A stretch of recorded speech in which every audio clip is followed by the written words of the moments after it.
Ahí está. Buenas noches, amados hermanos. Aquí estamos. Ya recompuse la situación. Dios me dio la sabiduría para arreglarlo. Y creo que ahorita ya la transmisión va a estar bien. A partir de este momento, por lo tanto, vamos a ver un tema maravilloso, un tema hermoso del Evangelio de San Juan. Y como decía en la transmisión que se interrumpió, quizá con esto cerramos el capítulo 13. Y deberíamos de leer desde el versículo 1 hasta el último versículo, pero solo vamos a leer los versículos 10 al 18. O sea, abre tu Biblia en el Evangelio de San Juan, capítulo 13, versículos 10 al 18. Y dice así la palabra del Señor. Jesús les dijo: el que está lavado no necesita sino lavarse los pies, pues está todo limpio. Y vosotros limpios estáis, aunque no todos, porque sabía quién le iba a entregar. Por eso dijo: no estáis limpios todos. Así que después que les hubo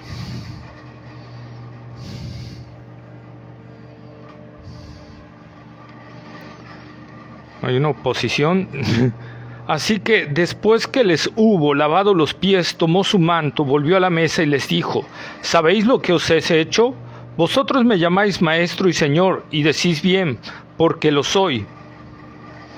Pues si yo, el Señor y el Maestro, he lavado vuestros pies, vosotros también debéis lavaros los pies los unos a los otros, porque ejemplo os he dado para que, como yo os he hecho, vosotros también hagáis.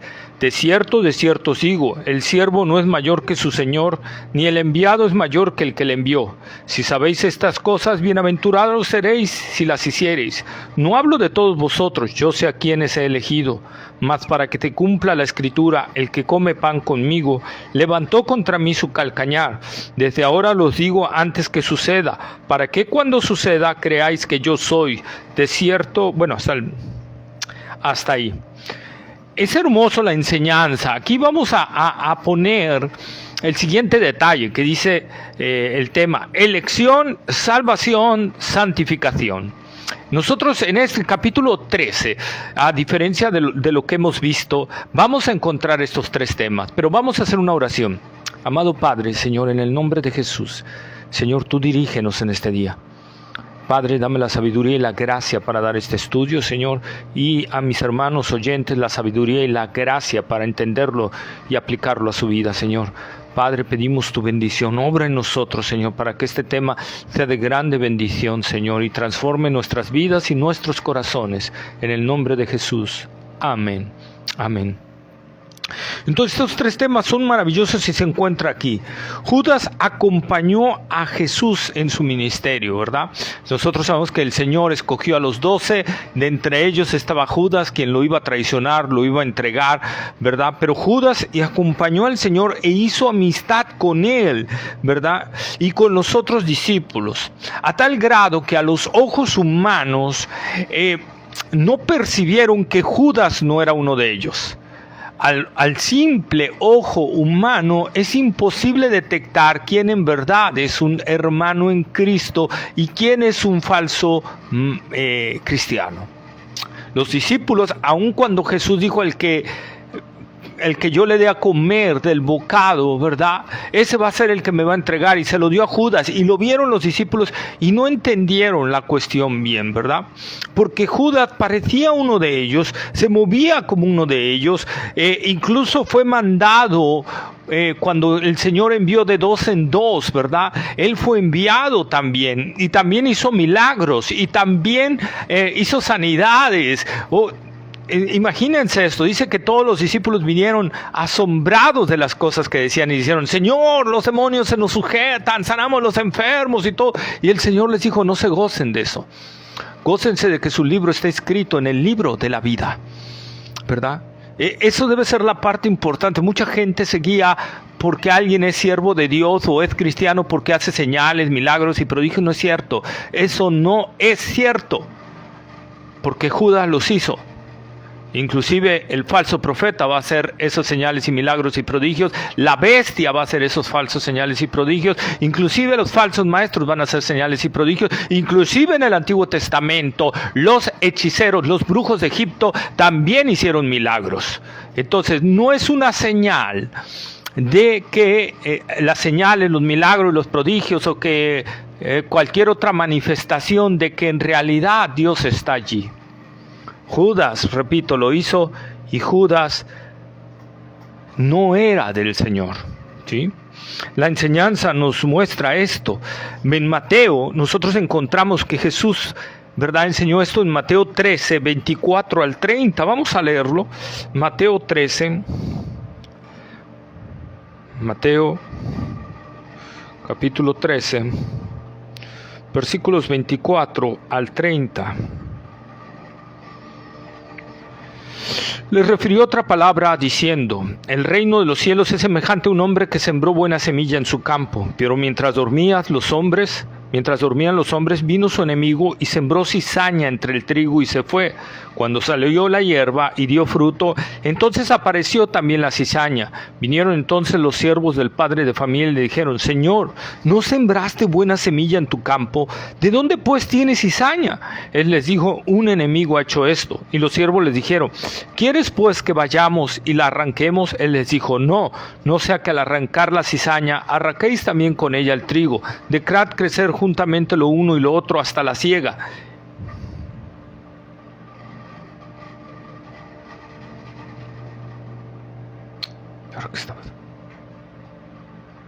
Perdón, hermanos, una vez más, no, el enemigo está tremendo. No sé qué está pasando, mi celular ahora se está volviendo loco. Hace rato la señal y bueno, esto está tremendo, hermano, está tremendo, pero Dios nos dará la victoria. Dios nos va a dar la victoria, en eso estamos seguros, ¿verdad? Mateo capítulo 13. Bueno, entonces vimos ahí en la parábola, ¿verdad?, de que alguien vino y sembró cizaña y creció la cizaña juntamente con el trigo. ¿Sabes cuál es una cuestión? ¿Cuál es la diferencia entre la cizaña y el trigo? En sí no hay diferencias. La única diferencia se presenta cuando brota el fruto. Es decir, el trigo, el verdadero trigo, cuando los bulbos salen, se llenan de la semillita del trigo cada uno, y entonces hace que se doble la espiga, por el peso se dobla. La cizaña emite los mismos bulbos pero vacíos, por lo tanto permanece erguida, y ahí se puede descubrir una cizaña de un trigo. Es decir, como, ¿verdad?, lo que nos está diciendo la palabra de Dios, el enemigo va a traer gente que no es del reino del Señor, ¿verdad?, y lo va a sembrar en las iglesias, y hay que tener cuidado, inclusive en las ciudades y todo eso, y hay que tener cuidado, que van a tener apariencia de piedad, como dijo el apóstol Pablo, pero negarán la eficacia de ella. Eso es un punto importante de un falso maestro. Judas lo expresó varias veces y los discípulos no lo detectaron, ¿verdad? ¿Se acuerdan cuando dijo: ese dinero se pudo haber dado a los pobres? Esa era una falsa piedad. Porque la realidad era que el Señor estaba siendo atendido, el Señor estaba siendo, como Él dijo, esto lo hizo esta mujer por mi sepultura, por lo que se viene. Ya Jesús les había anunciado que iba a morir, y Judas lo que le interesaba era más el dinero, y por eso expresaba esas cuestiones, ¿verdad? Nosotros lo vemos, realmente al ojo humano no es imposible detectar esto hasta el momento que el fruto sale. Vamos a Mateo capítulo 7. Vamos a ver si no se vuelve a alocar esto. Mateo capítulo 7. Y vamos a leer los versículos 15 al 19.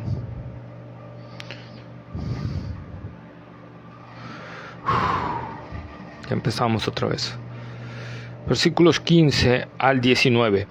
Guardaos de los falsos profetas que vienen a vosotros con vestidos de ovejas, pero por dentro son lobos rapaces. Por sus frutos los conoceréis. ¿Cómo vas a conocer a un falso profeta? ¿Cómo vas a conocer a un lobo rapaz? No lo vas a conocer por su forma de hablar, lo vas a conocer por su fruto.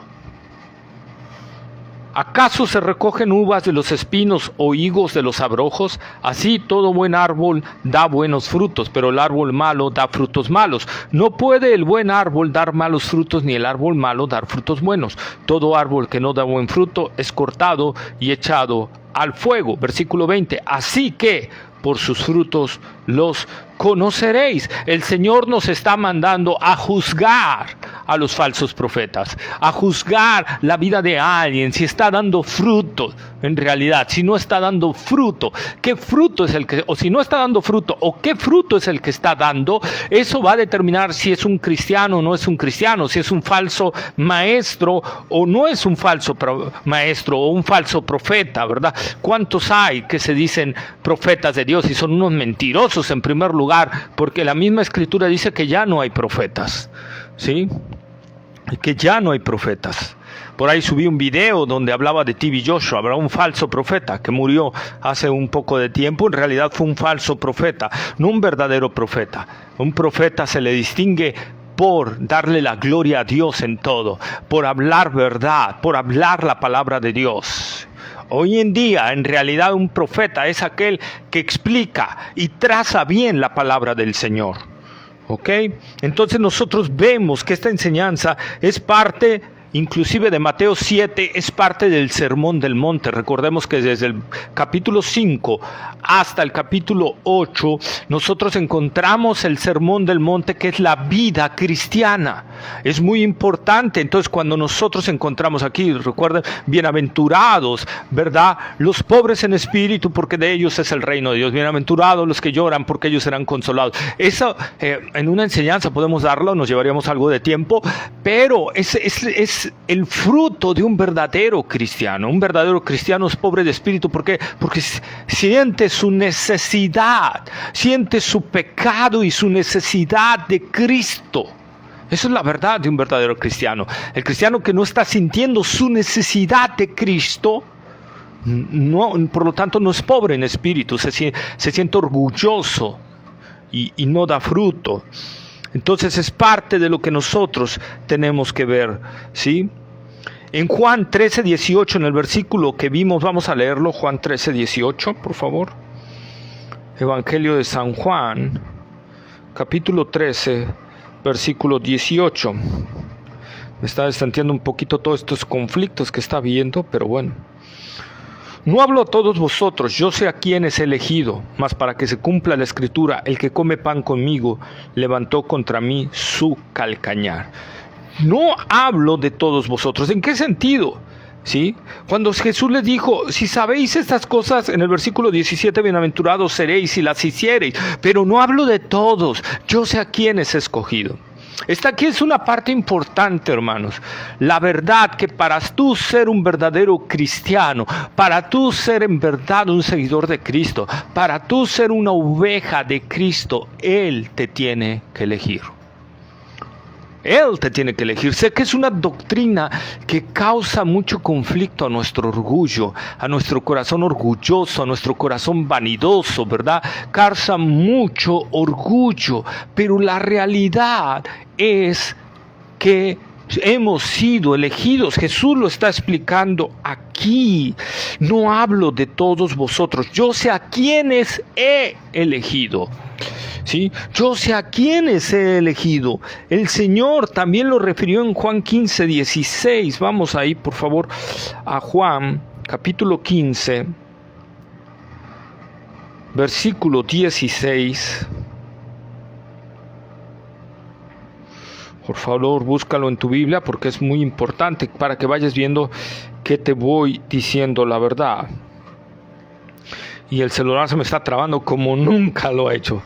Seguimos con el enemigo que quiere distorsionar todo esto. Dice, no me elegisteis vosotros a mí, sino que yo os elegí a vosotros, y os he puesto para que vayáis y llevéis fruto, y vuestro fruto permanezca, para que todo lo que pidiereis al Padre en mi nombre, Él os lo dé. ¿Qué dijo el Señor? No me elegisteis vosotros a mí, sino que yo os elegí a vosotros. Nosotros no elegimos al Señor, Él nos eligió a nosotros. Oh, ¿cuántas veces encontramos esa frase? El día que yo decidí seguir a Cristo, el día que yo escogí a Cristo. No, tú no escogiste a Cristo, Él te escogió a ti. Cuando tú venías hacia Cristo es porque Él ya te venía jalando hacia Él. Es porque el Padre, como Jesús dijo en Juan capítulo 6, creo que el versículo 47 y 65, nadie puede venir a mí si el Padre que me envió no le trae primero. Nadie. Tú no puedes venir a Cristo si el Padre no te trae a los pies de Cristo y te rinde a Él y te entrega a Él. Tú no puedes obtener salvación si Él no te ha elegido. Inclusive en este evangelio, no voy a ver todas las citas, pero encontramos varias veces que el Señor es el que nos elige. No nosotros elegimos a Él, Él nos elige a nosotros. ¿Sí? Juan capítulo 6, versículo 70. Señor, ¿qué está pasando?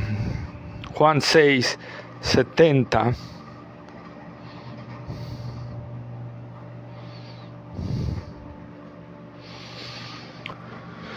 Jesús les respondió, no os he escogido yo a vosotros los 12, y uno de vosotros es diablo.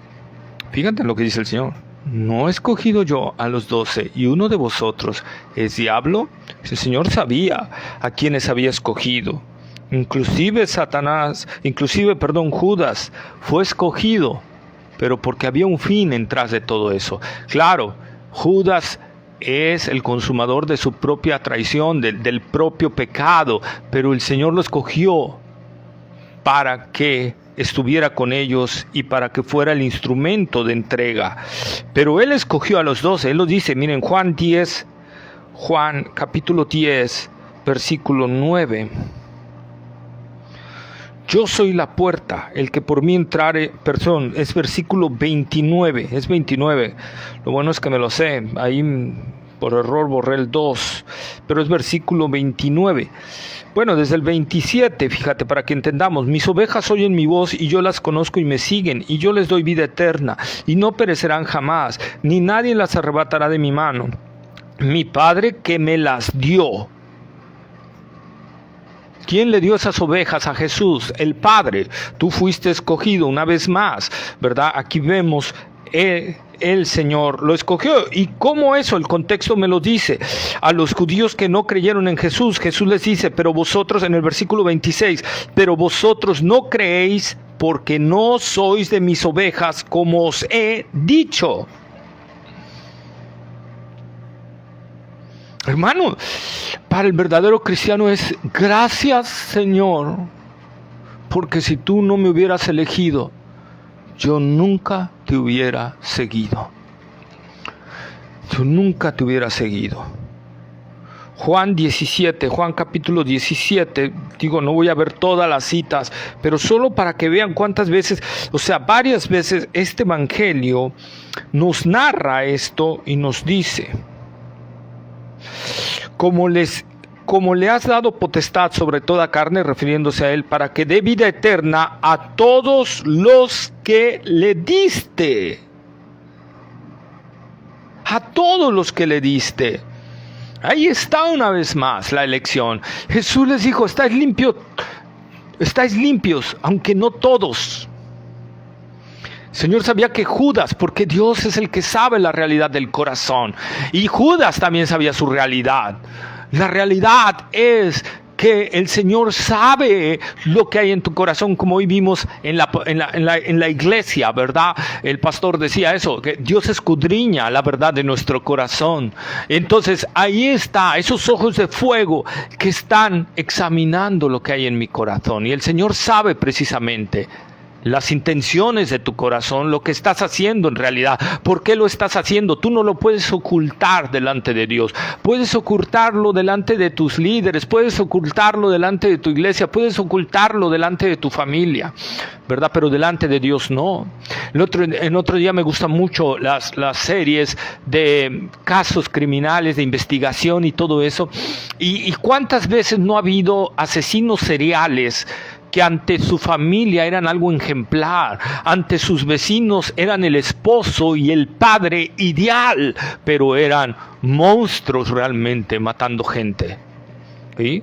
Y eso lo sabe el Señor perfectamente. Sabe cuál es tu intención de ir a la iglesia. Sabe en realidad con qué los fines. Tú puedes aparentar ante todos y puedes engañar al ser humano, pero a Dios no. Dios no puede ser burlado, dice el apóstol Pablo. Todo lo que siembras lo vas a cosechar. Recordemos, como ya lo vi y lo expliqué en anteriores estudios, cuántas veces el Señor le habló a Judas. ¿Cuántas veces se dirigió a él? ¿Cuántas veces lo exhortó? ¿Cuántas veces le envió mensajes directos e indirectos?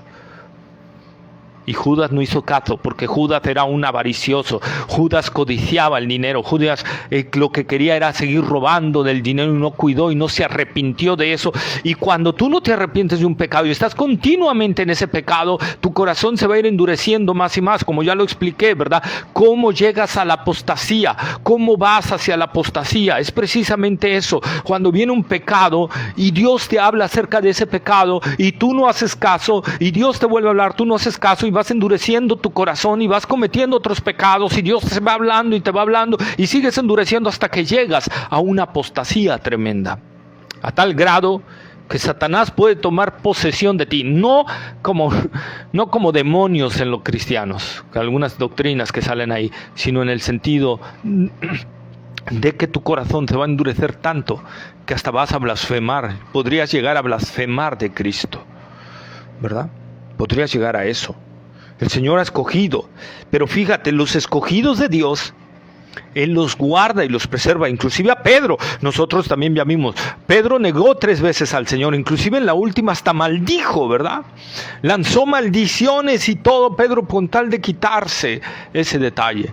Pero, ¿qué le dijo el Señor antes de que él hiciera eso? Pedro, Satanás te ha pedido para zarandearte, pero yo he rogado para que tu fe no falte.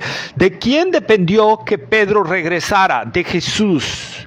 ¿Y por qué la diferencia entre Pedro y Judas? Porque Pedro fue elegido para salvación.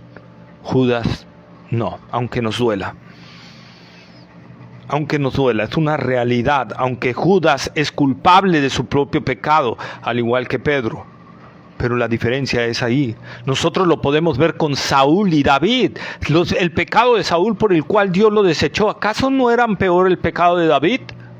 Y sin embargo, Dios desechó a Saúl y a David lo preservó.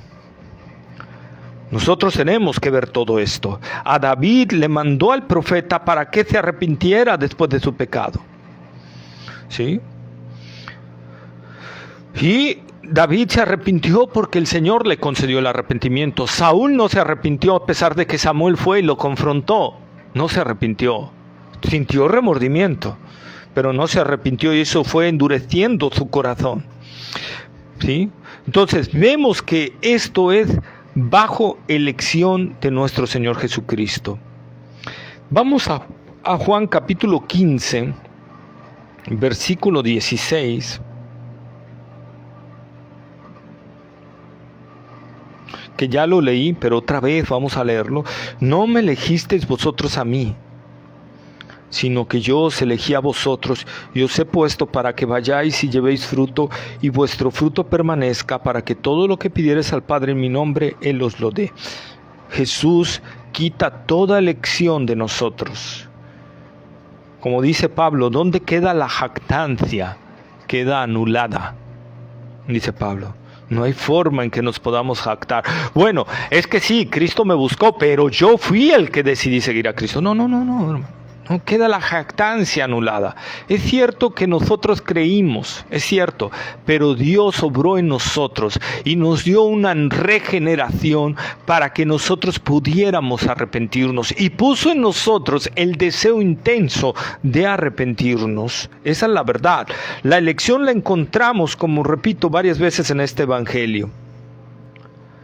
Esos escogidos, esos son los que el Señor, como leímos en el versículo 10, esos son los que están limpios, esos son los que en realidad, ¿verdad?, han sido lavados por la gracia del Señor, por esa gracia que los lleva a creer en Cristo, ¿verdad?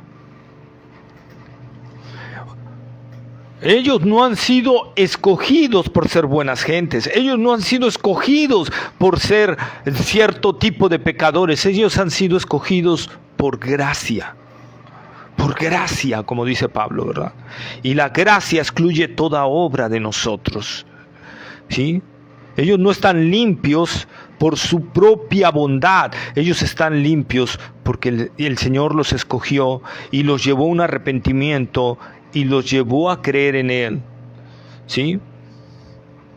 Ahora, aún, hermano, los que no han sido escogidos, aún, fíjate, aún cuando lleven tiempo en la iglesia, aún cuando tengan un tipo de liderazgo o cargo en la iglesia, aún cuando ya tengan consumadas varias misiones y todo eso, eso no significa que son del Señor.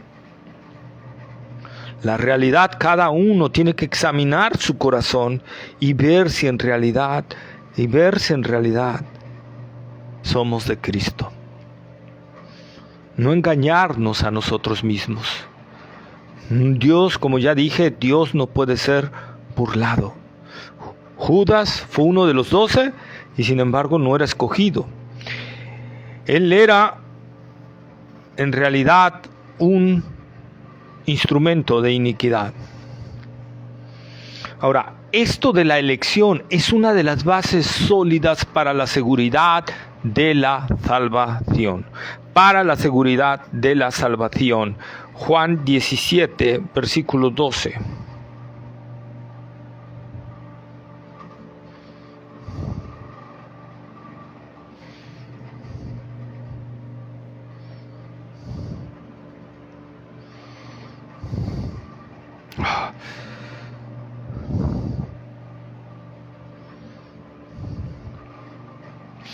Cuando estaba con ellos en el mundo, yo los guardaba en tu nombre. A los que me diste, otra vez, yo los guardé. ¿A quiénes guardó el Señor? A los que le dio el Padre. No a todos, sino a los que le dio el Padre. A los que me diste, yo los guardé. Y ninguno de ellos se perdió. Ninguno de los que el Padre le dio a Jesús se va a perder. Ninguno. Sino, ¿quién dice? Sino el Hijo de perdición, para que la Escritura se cumpliese. Judas era el hijo de perdición. Judas no fue escogido para salvación. Así lo marca el apóstol Pablo en Romanos, porque Pablo no escribió Juan, ya estoy metiendo a Juan a Pablo en Romanos capítulo 8, versículo 30. Juan 8:30. Ay, Señor, ayúdame. Juan 8:30. Y a los que predestinó, o sea, es elección, a estos también llamó. Y a los que llamó, a estos también justificó. Y a los que justificó, a estos también justificó. A ver, de todos los que predestinó, a todos esos llamó. Y a todos los que llamó, a todos esos justificó. Y a todos los que justificó, a todos esos glorificó. ¿Dónde se pierde la salvación? En ningún lado. Por lo tanto, la doctrina de la pérdida de salvación es una herejía. ¿Por qué? Por la base de la elección de Dios. Por eso dice, y a los que predestinó. La base de la elección de Dios, como Pedro lo dice, que sois guardados por el poder de Dios. Si algo puede vencer al poder de Dios, entonces hay algo más poderoso que Dios. O si hay algo que pueda hacer resistencia al poder de Dios, entonces hay algo igual poderoso que Dios. Y eso es una herejía. Dios es el único omnipotente. Satanás no es omnipotente. Satanás es poderoso, pero no es omnipotente. ¿Sí? Entonces nosotros lo encontramos ahí en Romanos 8:30, que se le llama el eslabón de la salvación. Ese eslabón que no se rompe, pero la base es la elección. La base es la elección. Segunda de Tesalonicenses capítulo 2, versículo 13.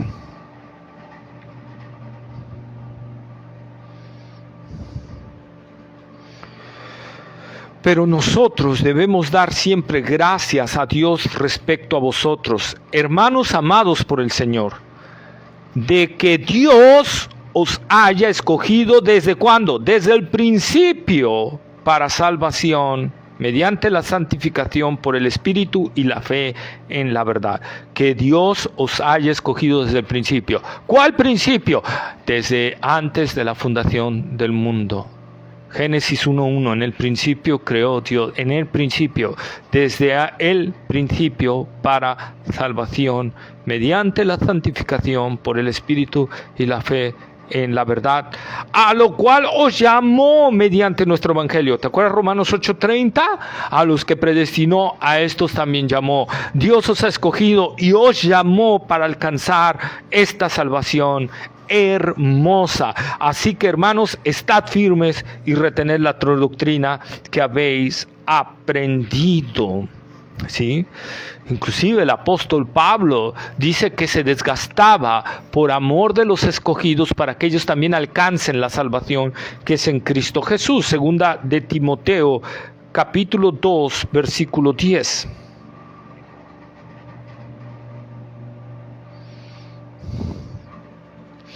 Por tanto, todo lo soporto por amor de los escogidos, para que ellos también obtengan la salvación que es en Cristo Jesús con gloria eterna.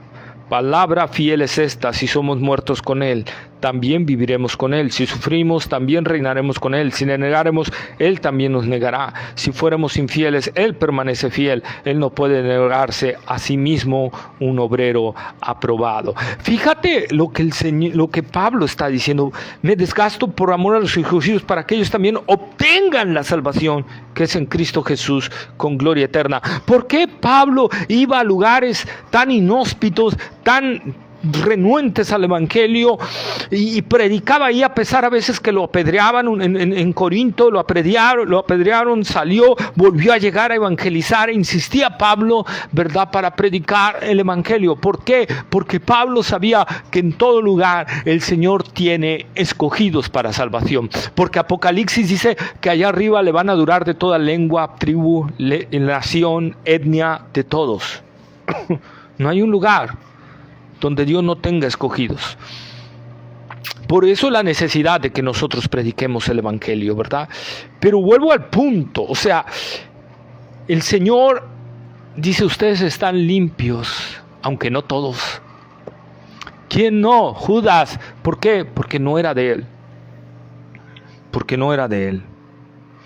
¿Sí? La elección no se basa en algo de nosotros, sino solo en la voluntad y amor soberano de Dios. Fíjate, vamos a Romanos capítulo 9.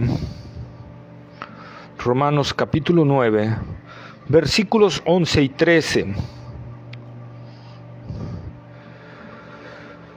Desde el 10, por favor. Y no solo esto, sino también cuando Rebeca concibió de uno de Isaac nuestro padre, pues no habían aún nacido, ni habían hecho aún bien ni mal, está hablando de Jacob y Esaú, para que el propósito de Dios conforme a la elección permaneciese, no por las obras, sino por el que llama. Se le dijo: el mayor servirá al menor, como está escrito: a Jacob amé, mas a Esaú aborrecí.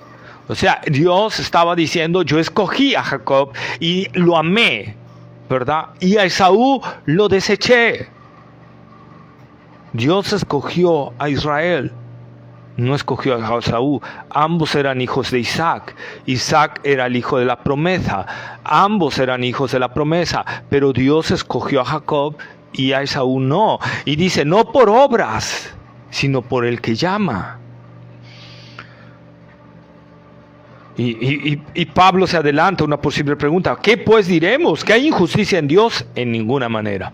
O sea, Pablo estaba siendo claro en que sí hay elección de Dios, en que escoge a unos y a otros los desecha de la salvación.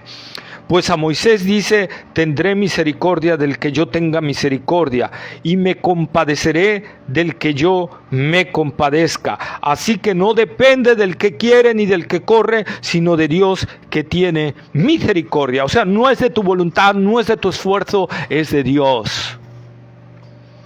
O sea, ahí Pablo destruye toda jactancia. En 18, de manera que de quien quiere tiene misericordia, y al que quiere endurecer, endurece. Es una realidad. Y en Efesios, fíjense, vamos a Efesios capítulo 1. Este no lo traía, pero me acordé ahorita. Fíjense lo que dice. Versículo 3, Efesios capítulo 1, versículo 3. Bendito sea el Dios y Padre de nuestro Señor Jesucristo, que nos bendijo con toda bendición espiritual en los lugares celestiales en Cristo, según nos escogió en Él. ¿Antes de cuándo? De la fundación del mundo. Por lo tanto, Dios no te escogió cuando creíste.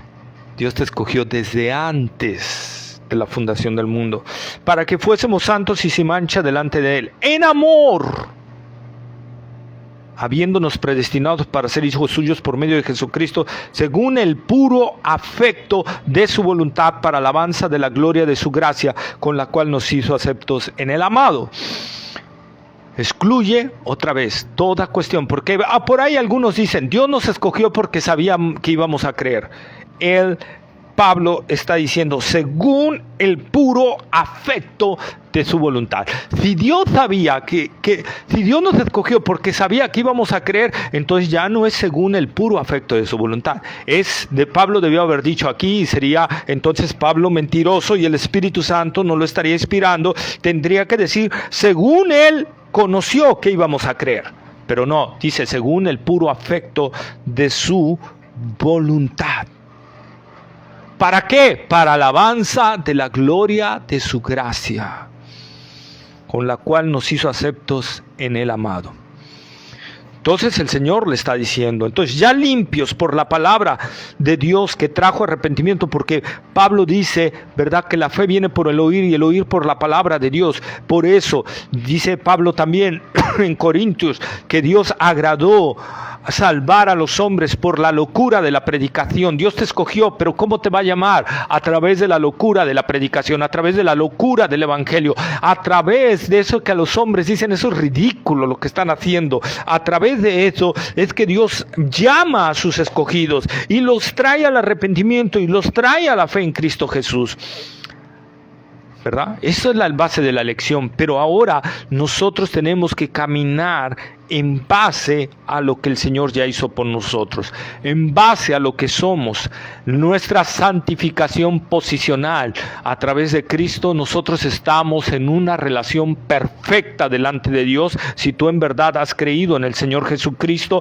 estás en una relación perfecta. Pero ahora viene nuestra santidad progresiva, es decir, ahora yo debo de caminar conforme a mi posición en Cristo Jesús. Yo debo de irme pareciendo más a mi posición cada vez, ¿verdad?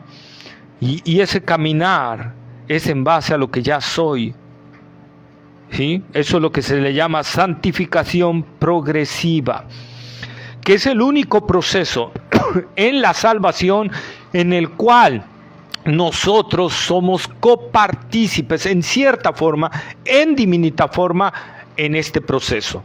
En la regeneración no participamos en nada, en la justificación no participamos en nada, en la adopción no participamos en nada, pero en la santificación progresiva sí somos copartícipes en esto con el Señor, ¿sí? Aunque debemos de entender que nuestro esfuerzo que hagamos no es una obra que el Señor nos tenga que recompensar. O sea, no podríamos hacer absolutamente nada si Dios no obra y nos da gracia para hacerlo. Como Pablo le dice a Timoteo en 2 de Timoteo, capítulo 2, versículo 1. No quiero fallar, me lo sé de memoria. Tú pues, hijo mío, esfuérzate en la gracia que es en Cristo Jesús. ¿Esfuérzate qué? ¿En qué? En la gracia. Esfuérzate sabiendo que la gracia de Dios es la que hace todo. Esfuérzate o sea, significa dentro, acobijado por la gracia de Dios, necesitando de esa gracia.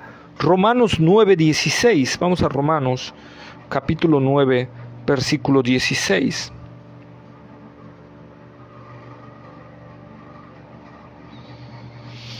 Así que no depende del que quiere ni del que corre, sino de Dios que tiene misericordia. No depende del que quiere, esfuerzo, voluntad, perdón. No depende del que quiere, voluntad, ni del que corre, esfuerzo. No es de tu voluntad ni es de tu esfuerzo. Es de Dios que tiene misericordia. Esto cuadra con las palabras que Dios le dijo a Josué: esfuérzate y sé valiente, no temas ni desmayes, porque yo voy a estar contigo. Hermano, es la gracia, no es el esfuerzo de Josué, no es la valentía de Josué. Que Josué se tiene que esforzar y ser valiente, pero lo que le va a dar la victoria es que el Señor va a ir con él. Es que el Señor va a ir con él. Esa es una realidad que a veces pasamos por alto. O sea, sí debemos de esforzarnos, sí debemos de ser valientes, pero debemos de depender de la gracia del Señor siempre. Siempre. Pablo, bástate mi gracia, porque mi poder se perfecciona en tu debilidad. Entonces dice Pablo, entonces cuando soy fuerte soy débil, y cuando soy débil soy fuerte en el Señor. ¿Quieres ser fuerte espiritual? Entiende tu debilidad, entiende tu fragilidad, entiende la realidad de tu pecado, entiende la realidad de cuán pecador eres y cuánto necesitas de la gracia de Dios para salir adelante, para vivir esa vida. No tu esfuerzo, la gracia de Dios está ahí. Y en esta santificación progresiva, ¿por qué me metí a este tema? Bueno, Jesús dijo, ya están limpios todos, elección, ¿verdad? Aunque no todos, uno no estaba limpio, él lo dijo, ¿verdad? Pero en el versículo 14, Juan 13, 14, nosotros encontramos algo hermoso y maravilloso que nos va a ayudar a nosotros a entender también muchas cosas. El Señor, desde el versículo 13, vosotros me llamáis maestro y Señor, y decís bien, porque lo soy. Pues si yo, el Señor y el Maestro, he lavado vuestros pies, vosotros también debéis lavaros los pies los unos a los otros. Fíjense, hermano, Pedro le dijo, no me vas a lavar, Señor, si no te lavo no tienes parte conmigo. Entonces lávame todo, Señor. Solo tengo que lavarte los pies porque ya están limpios, aunque no todos, ¿verdad? Ya estáis limpios, solo tengo que lavarte los pies. ¿Por qué? ¿Qué significaba esto? Solo tengo que quitar lo que en tu caminar has adquirido, ¿sí? Has llevado. Entonces, hermanos, amados, lo que aquí, cuando yo leí este versículo, el Señor me mostraba algo, que en la santificación progresiva, no es solo Dios el que actúa, también es la persona, ¿verdad? Que tiene que actuar, tiene que esforzarse, tiene que ser valiente en la gracia de Dios, como ya lo expliqué. Pero hay algo más. También es la iglesia la que va a ayudar a este hermano en su santificación progresiva. Es la iglesia la que va a ayudarlo. Hermano, eso es importante. Cuando ves que tu hermano está cometiendo alguna falta, Pablo dice, vosotros que sois espirituales, restaurarle con espíritu de mansedumbre, ¿verdad? Cuando nosotros vemos que un hermano está fallando, está trastabillando, ha caído, ¿qué es lo que tengo que hacer? Tengo que ir y lavarle los pies. Tengo que ir y mostrarle su pecado. Tengo que ir y hablarle acerca de que tiene que cambiar esas acciones, esa forma de andar, esa forma de vivir, ¿sí? Es la realidad, para eso el Señor nos puso. Entonces Él nos está mandando a limpiar al hermano de sus tropiezos, de su andar diario. Miren, vamos a Mateo capítulo 18, versículo 15 al 18. Mateo capítulo 18, versículo 15 al 18. Por tanto, si tu hermano peca contra ti, ve y repréndele estando tú y él solos. Si te oyere, has ganado a tu hermano. Ahí está el lavar los pies.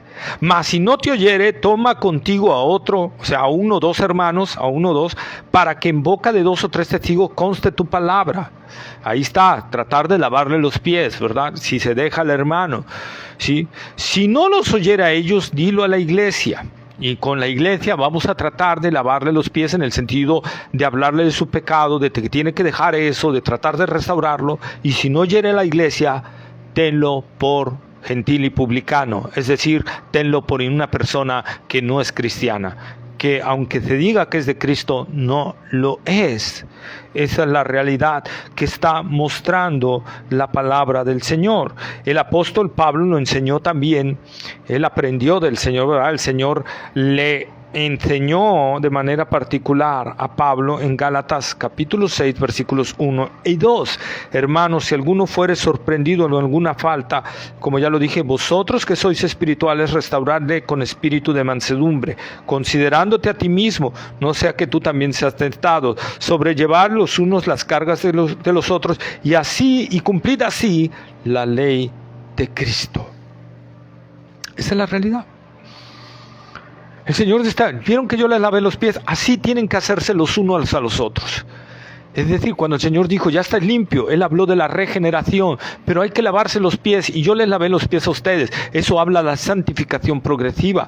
Pero dice, así como yo lo hice, ustedes también tienen que hacerlo. Es lo que nosotros tenemos que hacer. Si tú ves a tu hermano que está pecando, y tú no vas, y tú no le hablas, tú no estás cumpliendo el mandato del Señor. Tú no estás cumpliendo lo que el Señor está diciendo en su palabra. Tú estás desobedeciendo al Señor. Y por lo tanto, también otro hermano que está viendo que no estás obedeciendo tiene que hablarte. Pero si un hermano no lo detecta, o no hay hermanos que lo detecte, que no estás obedeciendo, que tú ya viste un pecado y no estás obedeciendo, entonces no estás cumpliendo así la ley de Cristo. Santiago capítulo 5, libro de Santiago, carta de Santiago, capítulo 5, versículos 19 y 20.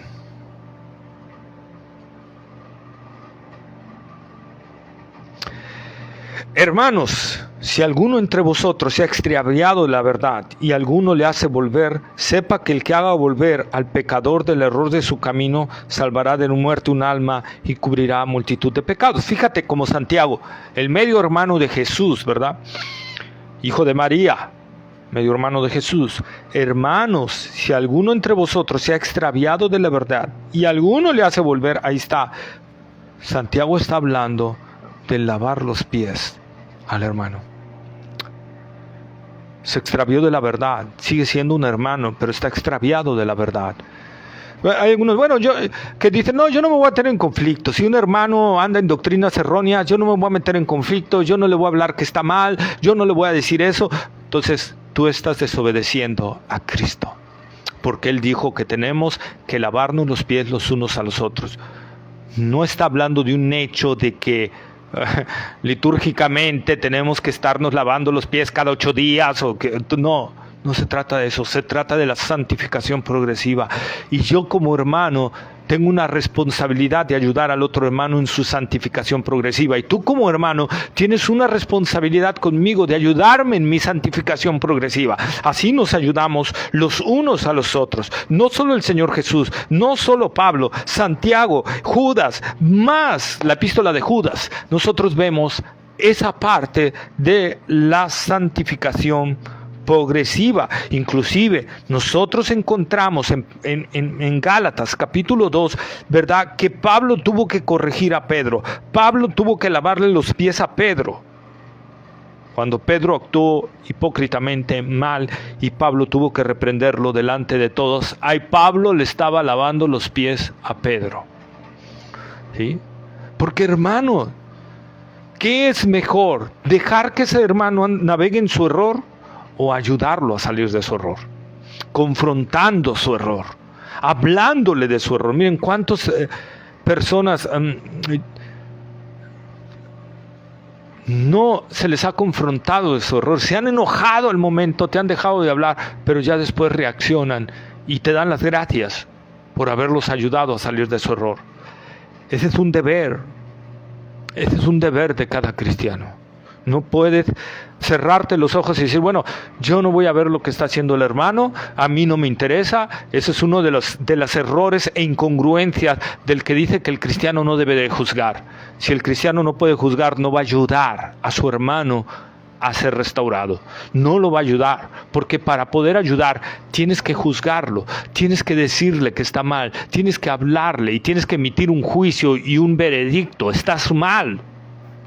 No, yo no voy a hacer, son mis hermanos y aunque estén predicando herejías, a mí no me interesa. No, estás mal. Y ten cuidado porque el amor de Cristo está fallando en ti, lo tienes apagado, de plano no lo tienes y tendrías que analizar si eres de Cristo, porque Romanos 5:5 dice que el amor de Dios fue derramado en nuestros corazones por el Espíritu que nos fue dado. ¿Cuándo se nos dio el Espíritu? Cuando creímos. Efesios capítulo 1, versículos 20 me parece que dice eso, que ahí cuando creímos recibimos, fuimos sellados con el Espíritu Santo y ahí fuimos con el amor de Dios y el amor de Dios nos lleva a ayudar, a apoyar al hermano que está mal, a tratar de restaurarlo, a confrontarlo con su error, como Pedro lo hizo, como Pablo lo hizo con Pedro, ¿sí? Como Pablo también tuvo que confrontar, alentar y exhortar a Timoteo. Por favor, vamos a 2 de Timoteo capítulo 1, versículos 7 y 8.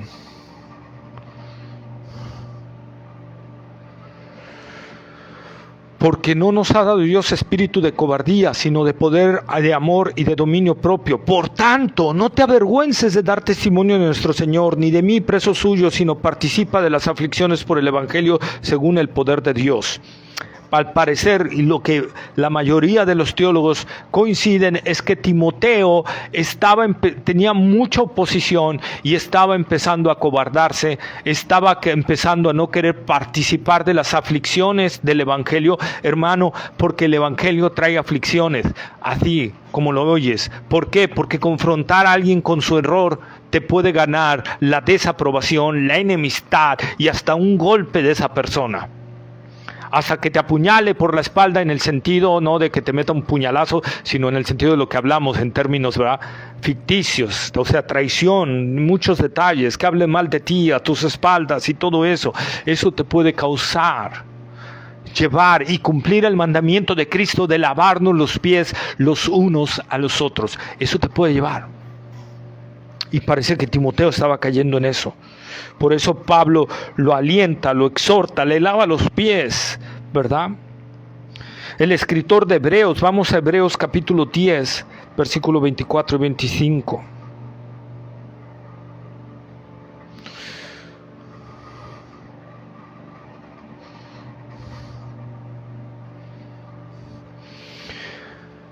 Y considerémonos unos a otros para estimularnos al amor y a las buenas obras, no dejando de congregarnos como algunos tienen por costumbre, sino exhortándonos, y tanto más cuando veáis que aquel día se acerca. ¿Cuál es la importancia de congregarnos? Porque nos estimulamos al amor y a las buenas obras a través de la predicación, a través de la comunión con los hermanos, a través de cuando tienes una debilidad, hermanos, deberíamos de llegar a tal grado de hablar con los hermanos. Hermanos, necesito oración, necesito que me ayudes, estoy pasando esta tentación, estoy sufriendo esto, me está pasando esto, ¿verdad? Y estimularnos unos al otros, al amor y a las buenas obras. Eclesiastés, vamos al Antiguo Testamento, libro de Eclesiastés, el libro quizá más difícil de explicar de toda la Escritura. Versículo 4 del 9 al 12. Mejores son dos que uno, porque tienen mejor paga de su trabajo, porque si cayeren, el uno levantará a su compañero. Pero ay del solo, que cuando cayere, no habrá segundo que lo levante. También si dos duermen juntos se calentarán mutuamente más. ¿Cómo se calentará uno solo? Si alguno prevaleciere contra uno, dos le resistirán, y cordón de 3 dobleces no se rompe pronto. Ahí está, hermanos, la necesidad de ayudarnos mutuamente en nuestra santificación. Yo te ruego que si ves algo mal en mí, me lo digas, por favor. Me lo digas. Y que podamos unos a los otros ayudarnos y cumplir así el mandamiento del Señor Jesús de lavarnos los pies los unos a los otros y no desobedecer al Señor, porque por eso hay tanto pecado en la iglesia, porque nos cerramos, para no tener problemas, cegamos nuestros ojos para no ver a nadie y decir, no, yo no puedo juzgar, pues yo también soy un pecador, yo soy un vil, yo soy en esto, no puedo hacer eso. No, hermanos, estás desobedeciendo a Cristo. no lo vamos a hacer con un espíritu fariseico, sino con un espíritu de restauración, de tratar de llevar al hermano a un arrepentimiento y a una restauración en el Señor. Si tú no lo estás haciendo, entonces tú tienes que arrepentirte de tu fariseísmo, legalismo.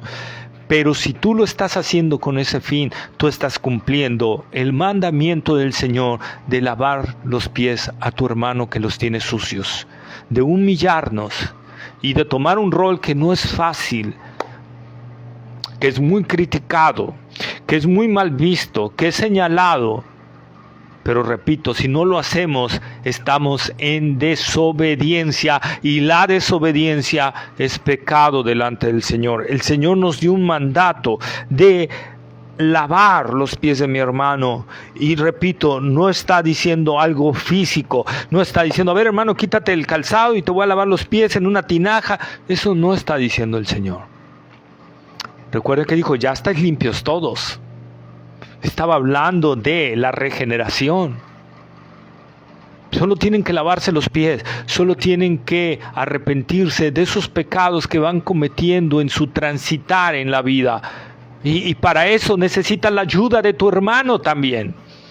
Necesitas del Señor, necesitas esforzarte y ser valiente para arrepentirte, para asumir tu responsabilidad, apechugar tu responsabilidad, ¿verdad? Y tienes que también ser ayudado por los hermanos en Cristo, ¿verdad?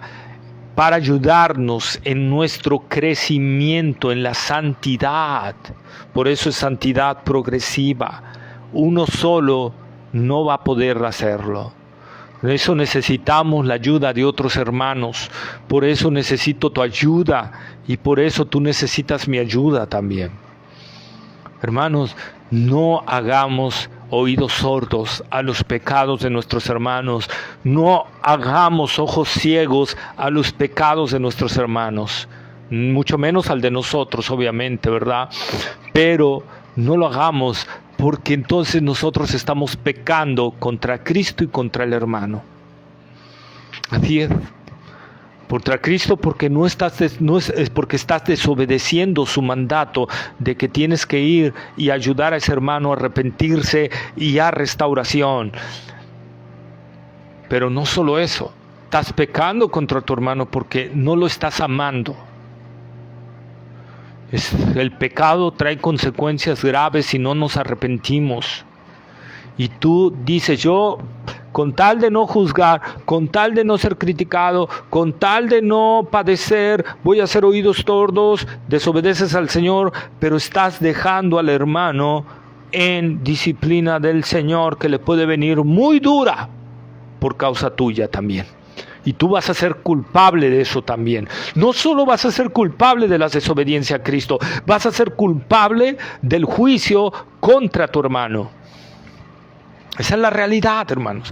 Por eso les decía, es una hermosa enseñanza, no solo en la cuestión de que el Señor se humilló y lavó los pies, y que así debemos nosotros ser humildes, de lavar los pies de los hermanos, en un sentido de que cada año se haga, o cada 6 meses, o cada 8 días. No, eso no estaba enseñando el Señor. Lo que el Señor estaba enseñando es la salvación y nuestro caminar diario en esa vida. Y si nosotros confesamos nuestros pecados, Él es fiel y justo para perdonar nuestros pecados y limpiarnos de toda maldad. Y la sangre de Jesucristo, su Hijo, nos limpia de todo pecado. Hermano, esa es la realidad. Nosotros tenemos esa encomienda del Señor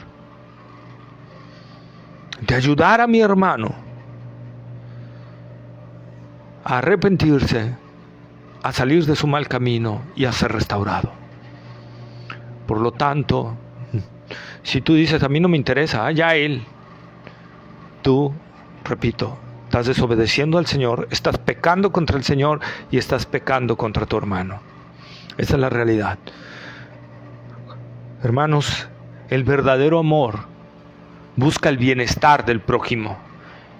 Y yo no creo que asumas que el bienestar del hermano es estar en pecado. Yo no creo que asumas eso. Yo no creo que creas que el bienestar del hermano es predicar herejías. Yo no creo que creas eso. tienes que ayudarlo a salir. Tienes que ayudarlo y lavarle los pies y llevarle la verdad de Cristo y confrontarlo con su pecado y hablarle de la verdad. Y si tú haces volver a ese hermano, él va a ser limpiado de muchos pecados. Porque si él viene en arrepentimiento a Cristo Jesús, él va a ser perdonado. Hermano, qué hermoso ser instrumentos del Señor para que un hermano venga al arrepentimiento y sea restaurado y se restaure. Qué bendición nos ha dado el Señor. Entonces, lo que nos enseña Juan 13 es que la santificación progresiva es Dios, somos nosotros como individuo particular y la iglesia, en el sentido que te va a ayudar a tu andar diario, a tu caminar diario y a cuidarte en ese transitar cristiano, ¿verdad? Ayudémonos unos a otros.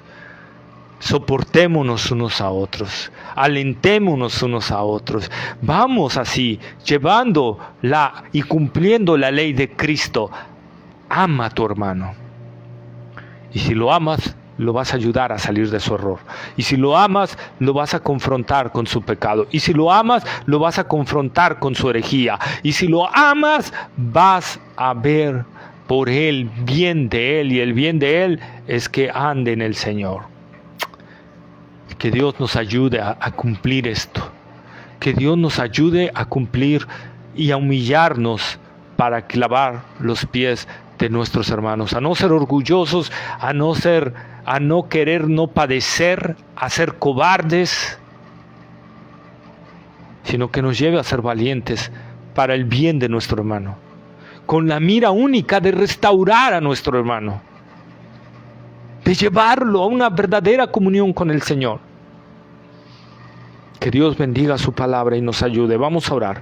Bendito Dios y Padre Celestial. Oh Señor, cuán orgullosos somos. Ayúdanos, Señor, a buscar la restauración siempre de un hermano. A confrontar su pecado, a juzgar su vida, pero no para destruirlo, sino para llevarlo a un arrepentimiento a Cristo Jesús y a que sea restaurada su comunión contigo, Señor. Padre, te pedimos en el nombre de Jesús que obres en nuestro corazón para que podamos entender esto, Señor. Que podamos entender esta triple participación en nuestra santidad progresiva, Señor. Ayúdanos, Padre amado.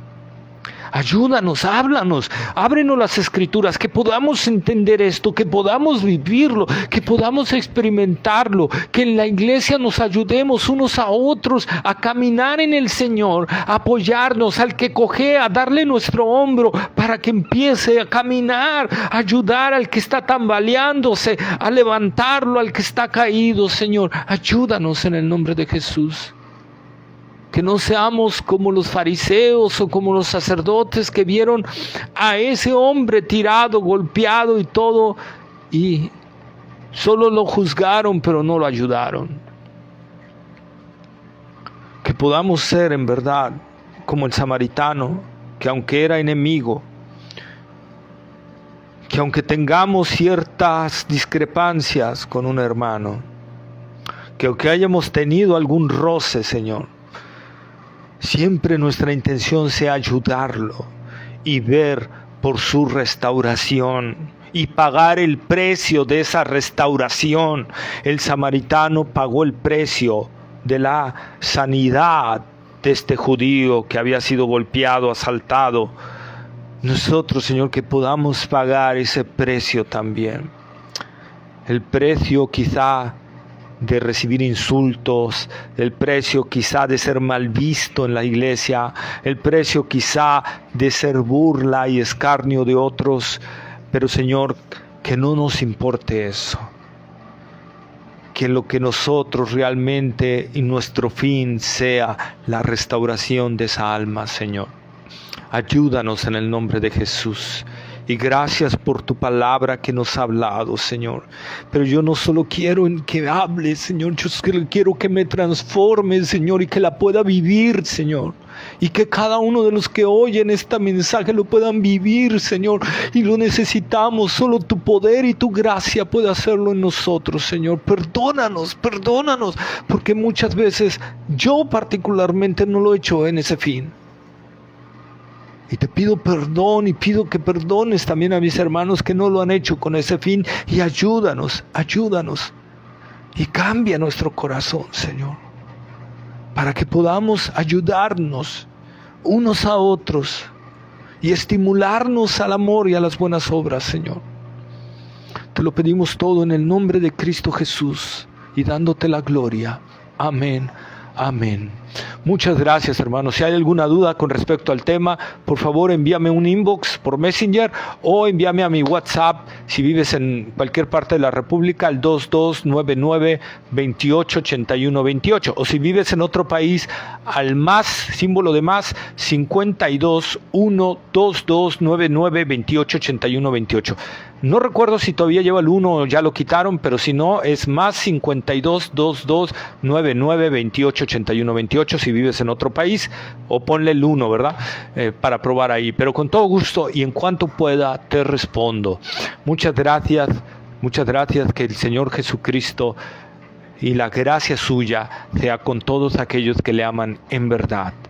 Y si Dios ha hablado a tu vida y te ha confrontado, arrepiéntete y entrega tu corazón al Señor Jesucristo. Muchas gracias. Nos vemos el próximo miércoles para el estudio de Apocalipsis. Que el Señor les bendiga. Gracias.